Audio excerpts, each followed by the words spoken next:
اللہ الرحمن الرحیم نحمدہ ونصلی علی رسولہ الکریم اما بعد۔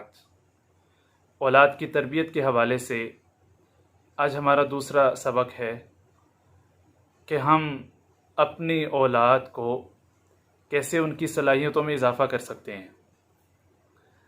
حقیقتاً پیدائشی طور پر کوئی بچہ بھی ذہین اور کوئی بچہ بھی نالائق پیدا نہیں ہوتا۔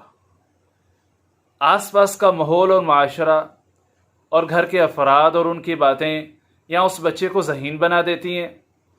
ہر بات پر اس کی حوصلہ افزائی کرنا، ہر بات پر اس کو شاباش کہنا، ہر بات پر اس کو اتنا اپریشیٹ کرنا کہ وہ اگلے کام کے لیے خود تیار ہو جائے، یہ وہ تمام چیزیں ہیں جو بچے کو بچپن سے ذہین بنا دیتی ہیں۔ اور سیم دوسرے بچے کو یہی باتیں اگر منفی انداز میں کی جائیں تو اس بچے کو وہ نالائق اور غبی بنا دیتی ہیں۔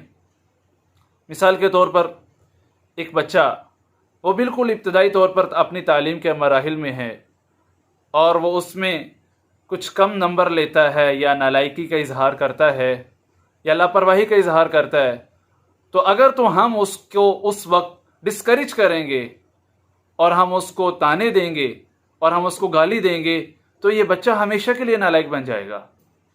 اور اگر ہم سمجھداری کا مظاہرہ کرتے ہوئے اس بچے کو یہ سمجھائیں کہ بیٹا کسی وجہ سے اگر آپ کے نمبر اس بار کم آ گئے تو کوئی بات نہیں ہے، آپ آئندہ محنت کریں اور آگے بڑھیں، تو اس انداز سے یہ غبی بچہ، نالائق بچہ بھی انشاءاللہ ایک دن ذہین ترین بن جائے گا۔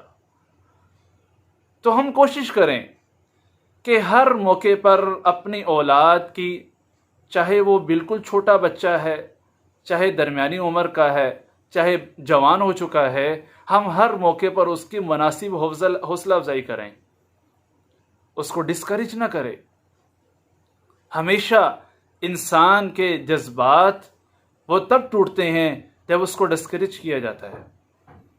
تو ہم اولاد کی تربیت میں یہ چیز شامل کریں کہ ہم وقتاً فوقتاً ان کی حوصلہ افزائی کریں، شاباش کہیں، ماشاءاللہ کہیں، ان کو انعام دیں۔